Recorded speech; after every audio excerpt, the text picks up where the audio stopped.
Good morning everyone. आज की video में हम लोग पढ़ेंगे खनिज नीति। ठीक है कि भारत की खनिज नीति कैसी है, साथ साथ इसमें हम दो तीन चीज़ें और देखेंगे, जिसमें सबसे पहले तो औद्योगिकीकरण, फिर उसके बाद जो है क्या बोलते हैं, खनिज नीति, सॉरी, औद्योगिकीकरण, और उसके बाद जो है एक और चीज़ें थी, उदारीकरण। ठीक है कि उदारीकरण क्या है, ये चीज़ें जो है खनिज नीति से ही जुड़ी हुई है, तो साथ साथ हम लोग चलेंगे। भारत में खनिज संपदा के उपयोग और विकास और औद्योगिकीकरण की नीति के साथ साथ बदलती रही है। अर्थात हमारे यहाँ जो खनिज संसाधन का उपयोग संबंधी नीतियाँ हैं, हमारे विकास और औद्योगिकीकरण के साथ साथ उसमें परिवर्तन होता रहा है। खनन नीति निर्माण के तहत कुछ महत्वपूर्ण बिंदुओं पर विचार करना होता है। पहला है राष्ट्रीय विकास और औद्योगिकीकरण में खनिजों की भूमिका, कि देश के विकास में खनिज की क्या भूमिका है, यह किसी दौर में औद्योगिक विकास नीति से संबंधित है। 1990 से पहले विश्व भर के देश चाह रहे थे कि जो भी खनिज संपदा उनके देश में है, उनका उपयोग जो है वहाँ के लोगों के द्वारा ही या उनके देश के द्वारा ही जो है किया जाए। वे दूसरे देशों को उत्खनन के कार्य में आगे आने नहीं देना चाहते थे, लेकिन यह 1990 के बाद से जो यह नीति है वो तेजी से बदलने लगा।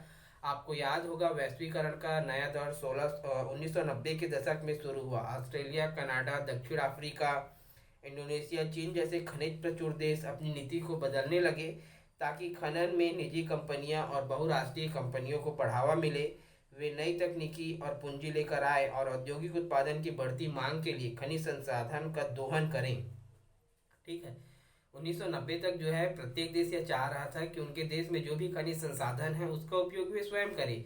वे किसी दूसरे देश को जो है खनन के कार्यों के लिए आगे आना नहीं देना चाहते थे। परंतु 1990 के बाद खनिज नीति में तेजी से परिवर्तन हो गए। आपको याद होगा कि 1990 के बाद से देश में औद्योगिकीकरण प्रारंभ हुआ, जिसमें इंडोनेशिया, अफ्रीका, चीन जैसे जो खनिज संपदा से संपन्न देश थे, उनकी नीतियों में तेजी से परिवर्तन आने लगे। उस नीति में परिवर्तन आने का एक प्रमुख रीजन था क्योंकि उनके पास जो है उस खनिज संपदा का दोहन करने के लिए अच्छी टेक्नोलॉजी नहीं थी, और वे दोहन भी अधिक करना चाहते थे। इसके लिए क्या किए कि अब वे प्राइवेट कंपनियां और बहुराष्ट्रीय कंपनियों को जो है इसके लिए काम देना चाहते थे, ताकि वे खनिज संसाधनों का दोहन जो है उचित तरीके से कर सकें। इसके साथ ही खनिजों का अंतर्राष्ट्रीय बाजार और व्यापार बहुत अभूतपूर्व ढंग से बढ़ा। कोई भी उद्योगपति अपनी जरूरत से खनिज वहां खरीद सकता था। वर्तमान में सरकारें आपको खनन कार्य तथा खनिज भंडार से हटा रही हैं, उसे पूरी तरह निजी कंपनियों को दे रही है। अब सरकारें मुख्य रूप से तीन कार्य करती हैं। पहला, खनिज संपदा के बारे में वैज्ञानिक जानकारी एकत्र करना और बांटना। सरकार अपने देश में क्या खनिज संसाधन उपलब्ध है उसकी वैज्ञानिक जानकारी इकट्ठा करना और उसे सार्वजनिक करना, ताकि विभिन्न प्रकार की जो कंपनियां हैं उसे उत्खनन के लिए आगे आए। दूसरा, खनन खनन उद्योग को विनियोजित और रेगुलेटिंग करना।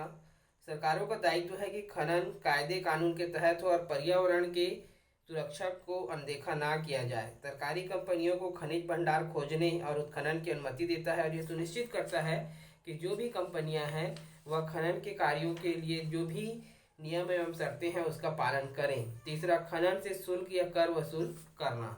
ठीक है, सरकार ये तीन प्रकार के काम करती है। ठीक है, पहला है कि देश में जो भी खनिज संसाधन है उसकी खोज करना और उसकी जानकारी को साझा करना। ठीक है, ताकि जो भी प्राइवेट कंपनियां हैं उसे खनन के लिए आगे आए। दूसरा, खनन उद्योग को विनियमित और रेगुलेटिंग करना, ताकि क्या हो सके कि नियम को लागू करना। सरकारों का दायित्व है कि खनन के हिसाब से जो कानून बनाया गया है उसका पालन जो है सुरक्षित तरीके से किया जाए। साथ ही साथ पर्यावरण की अनदेखा या पर्यावरण की सुरक्षा को अनदेखा ना किया जाए, तथा जो भी खनन कंपनियां हैं उनसे ये अपेक्षाएं की जाती है कि जो भी नियम एवं शर्तें लगाई गई है उसको पालन करें। तीसरा जो है, खनन के लिए जो है शुल्क वसूल करना या कर लेना। सरकार को यह सुनिश्चित करना होता है कि खनिजों से प्राप्त आय का हिस्सा सरकार को शुल्क या टैक्स के रूप में मिले, वह देश के विकास कार्य में इसे लगा सके। इसी तारतम्य में भारत में खनिज नीति का जो है बदलाव होने लगा।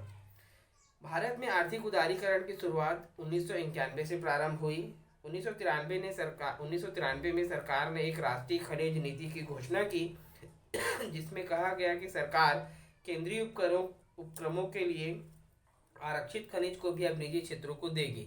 अर्थात भारत सरकार के जो भी सरकारी औद्योगिकीकरण या औद्योगिक क्षेत्र हैं उनके लिए जो भी खनिज संसाधन को रिजर्व रखा गया था उसे भी अब वो क्या करेगी, प्राइवेट कंपनियों को दे देगी। सरकार का कहना था कि उसके पास इतनी पूंजी नहीं है कि वह पर्याप्त मात्रा में निवेश कर पाए और ना ही उसके पास इस काम के लिए तकनीकी विशेषता है।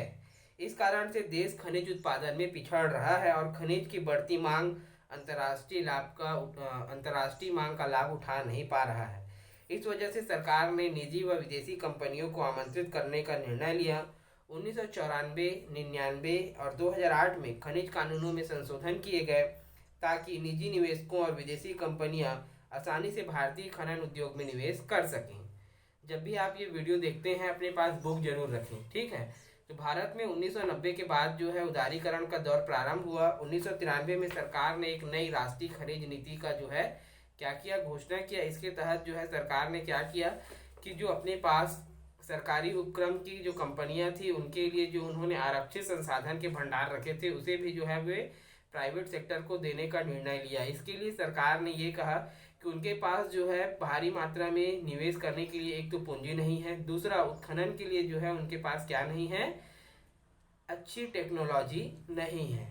इसके लिए उन्होंने क्या कहा कि भारत अंतर्राष्ट्रीय स्तर पर खनिज संसाधनों की मांग बहुत बढ़ी हुई है और भारत जो है खनिज संसाधन के उत्पादन में पिछड़ रहा है और जिसकी वजह से जो है अंतर्राष्ट्रीय स्तर पर मांग के कारण जो लाभ मिल रहा है उस लाभ को नहीं प्राप्त कर पा रहा है। इसके लिए उन्होंने क्या किया कि जो प्राइवेट कंपनियां और विदेशी कंपनियां हैं उनको जो है उन्होंने अपने देश में आमंत्रित किया ताकि जो है वे उत्खनन का कार्य कर सके तथा भारत देश का उत्पादन बढ़े।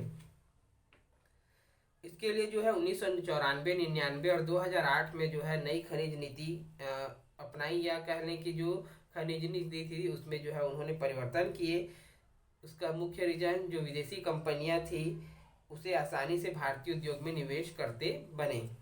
खनन के निजीकरण के कई प्रभाव पिछले 20 वर्षों में देखे गए हैं जिनका प्रभाव चिंताजनक है, ठीक है। लगातार जो उत्खनन या खनिज खोदने का काम जो चल रहा है उसके प्रभाव हम 20 वर्षों से देख रहे हैं और वो बहुत चिंता का कारण भी बना हुआ है। भारत के सकल घरेलू उत्पादन में खनन का हिस्सा 2003 में 3% था जो घटकर 2014 में 2.3 रह गया। इससे जितने लोगों को रोजगार मिला हुआ इन 14 वर्षों में स्थिर रहा, ठीक है। खनन उद्योग के अंतर्गत देश में जितने भी व्यक्ति रोजगार से जुड़े उनकी स्थिति स्थिर रही, ना तो घटी ना तो बढ़ी, ना यानी कि ना आय बढ़ा और ना ही रोजगार। दूसरे ओर यह देखा गया कि खनन द्वारा उत्पादन बढ़ा मगर इससे राज्यों के आय में कमी हुई है या आय कम मिल रही है। इसका प्रमुख कारण है कि निजी कंपनियों को बहुत कम शुल्क में उत्खनन के ठेके दिए गए हैं, ठीक है। जो खनन कंपनियां हैं उनको बहुत कम दामों पर जो है खुदाई का काम दे दिया गया है जिससे राज्य की आय में बढ़ोतरी नहीं हुई है। तीसरी समस्या यह रही है कि निजी कंपनियां खनन के बाद खदानों को बिना किसी भरपाई के छोड़ देती है। अर्थात आप देखेंगे कि जो बड़े बड़े खदान होते हैं वहां पर खनिज संसाधन के समाप्त हो जाने के बाद वो क्या करते हैं, उस स्थान को ऐसे ही छोड़कर चले जाते हैं, ना ही उसमें मिट्टी फिल करते हैं और ना ही उसे बराबर करते हैं। कहा जाता है कि भारत में सैकड़ों बड़ी खदानें हैं जो अभी बंद है और पर्यावरण के विनाश की कहानी को बयां कर रही है। भारत में ऐसे ही सैकड़ों बड़ी बड़ी खदानें हैं जिनमें खुदाई करने के बाद जो है उसको वैसे ही छोड़ दिया गया है जो पर्यावरण की हानि का प्रमुख कारण बन रहा है। खनन के साथ साथ पर्यावरण का संरक्षण कैसे हो। निजी कंपनियां जो केवल मुनाफा कमाने में रुचि रखती है वह पर्यावरण संरक्षण में पैसे क्यों खर्च करेगी, उन्हें इसके लिए कैसे बाध्य किया जाए, इन बातों पर अभी चर्चा चल रही है। क्योंकि खनन के द्वारा जो है पॉल्यूशन बहुत बढ़ता है और विशेषतः जब खदानों को खुला छोड़ दिया जाता है तो उससे जो है उस क्षेत्र, एक तो खनन के जिन क्षेत्रों में खुदाई का काम होता है उसके आसपास की जो क्षेत्र है वो पूरी तरह पॉल्यूटेड हो जाती है और जब खुदाई काम बंद होता है यदि उन खदानों को मिट्टी भर दिया जाए तो उस पर जो है पेड़ पौधे उगाए जा सकते हैं जिससे पर्यावरण फिर से साफ हो सकता है। परंतु प्राइवेट कंपनियों का मुख्य उद्देश्य जो है अधिक से अधिक लाभ कमाना होता है और जब इस प्रकार के वो काम करेंगे तो उनको क्या होगा, बहुत अधिक हानि होगी या पैसे खर्च करने पड़ेंगे। तो प्राइवेट कंपनियां जो है इस ओर विशेष ध्यान नहीं देती है। अतः सरकार इस बात पर बल दे रही है कि कैसे इन कंपनियों को जो है इन कामों को करने के लिए बाध्य किया जाए, ताकि पर्यावरण के लिए जो हानियां हो रही है उसे हम रोक सकें। भारत में खनिज उन्हीं इलाकों में पाई जाती है जहाँ जंगल अधिक हैं, जहाँ से नदियाँ निकलती है और अधिकांशतः हमारे जो आदिवासी जनजातीय समूह रहते हैं। खनन के कारण जंगल नष्ट हो रहे हैं। एक आकलन के अनुसार 1981 से अब तक 1,86,000 हेक्टेयर जंगल काटे गए हैं। इसके अलावा खनन और खनिजों की धुलाई के लिए स्थानीय जल स्रोतों का भयंकर प्रदूषण होता है। पर्यावरण के इस तरह से खराब होने से वहां रहने वाले लोगों की आजीविका खतरे में है। कानून के अनुसार वहां रहने वाले जाति समुदाय की सहमति से ही खनन का कार्य किया जा सकता है, मगर अक्सर इस प्रकार के प्रावधान को जो है गलत तरीके से प्रावधान को सही तरीके से अमल नहीं किया जाता है। फलस्वरूप जनजातीय समुदाय संसाधन युक्त होने के बावजूद सुविधाओं से वंचित रह जाते हैं। इस संबंध में आपने नियमगिरी का उदाहरण अर्थशास्त्र के अध्याय में पढ़ा होगा। ठीक है, आप लोगों को पता है कि जो भी खनिज संसाधन है वो दूरस्थ जंगल या ऐसे पहाड़ी क्षेत्रों में पाए जाते हैं जहाँ पर प्राकृतिक स्रोत बहुत अधिक होते हैं, नदियाँ, झरने, ठीक है ना, और वहाँ पर अधिकांशतः जनजातीय समूह निवास करते हैं। खनन के कारण जो है जंगल नष्ट बहुत होते जा रहे हैं, क्योंकि खुदाई के लिए जो है इन जंगल के क्षेत्रों को जो है काट कर साफ करना होता है। एक आंकड़ों के हिसाब से जो है 1981 के बाद से अब तक 1,86,000 हेक्टेयर भूमि को काटा जा चुका है। ठीक है, खनिज के लिए जो भी जल का उपयोग किया जाता है उसमें भी बहुत अधिक जल लगता है, जिसके परिणाम स्वरूप जो है बहुत अधिक प्रदूषण फैलता है। पर्यावरण की इस तरह खराब होने से वहाँ पर रहने वाले लोगों की आजीविका को खतरा उत्पन्न होता है, क्योंकि ये पूर्णतः प्राकृतिक स्रोतों पर ही निर्भर होते हैं। किसी भी क्षेत्रों में या ऐसे क्षेत्रों में खनन का कार्य प्रारंभ करने से पहले जो है वहाँ पर रहने वाले निवासियों से अनुमति लेनी आवश्यक होती है, परंतु इस प्रकार के प्रावधान का सही तरीके से पालन नहीं किया जाता है। अर्थात ना तो उन लोगों से अनुमति ली जाती है और ना ही उनसे पूछा जाता है, बल्कि गलत तरीके से जो है उस पर जो है कार्य कर लिया जाता है। फलतः ये जनजातीय समूह खनिज संसाधन से परिपूर्ण होते हुए भी एकांगी और वंचितों की तरह जीवन जीने को मजबूर हो जाते हैं। इसके बारे में जो है हमने अर्थशास्त्र के चैप्टर में नियमगिरी के बारे में पढ़ा था कि कैसे वहाँ के पहाड़ी क्षेत्रों को जो है खुदाई के लिए दे दिया गया था, बाद में वहाँ के लोगों ने जन आंदोलन करके जो है उसे प्राप्त किया था। खदानों का दोहन खदान क्षेत्र के बंद होने के पश्चात लक्ष्य को ध्यान में रखकर किया जाना चाहिए। इसके तहत खदान भूमि को दोहन पूर्व की स्थिति में लाने अथवा उसे उत्पादक कार्य के लिए उपयोगी बनाना प्रमुख लक्ष्य है। सर्वप्रथम खदानी क्षेत्र की ऊपरी मिट्टी की परत जो खनन के पश्चात वनीकरण करने के लिए अति आवश्यक है, वहाँ वृक्षारोपण करना होगा। साथ ही क्षेत्र के जैव ईंधन को बनाए रखने हेतु छोटे छोटे वन क्षेत्रों को लगाना जरूरी है, जो खदान की क्षेत्र की पारिस्थितिक पुनर्वास के लिए उपयोगी है। खदानी क्षेत्र में मिट्टी के कटाव को हरी घास के सुरक्षात्मक कवच द्वारा बचाया जा सकता है। कुल मिलाकर खनिज संपदा के उपयोग से संबंधित नीति, बढ़ते उत्पादन, स्थानीय लोगों की जरूरत और पर्यावरण की सुरक्षा, इन सब बातों के बीच संतुलन बनाए रखना जरूरी है। ठीक है, खनिज या खुदाई के बाद के क्षेत्रों के बाद उस क्षेत्रों का पुनः उपयोग जैसे पहले था उसके करने के लिए आवश्यक है कि उस पर मिट्टी डालकर जो है पेड़ पौधे लगाए जाए, ताकि वहाँ पर जो है वह मिट्टी फिर से उपयोग लायक हो सके। साथ ही साथ क्या किया जाए कि ऊपरी मिट्टी को, जो खदान की ऊपरी मिट्टी की जो परत है उसे उपजाऊ बनाने के लिए वहाँ पर छोटे छोटे घास या पेड़ पौधे लगाए जाएं, जिससे ईंधन भी प्राप्त होगा और वो धीरे धीरे वो मिट्टी उपजाऊ हो जाएगी, ताकि जो है वहाँ पर पहले जैसे हरियाली आ सके तथा उस मिट्टी का उपयोग किया जा सके।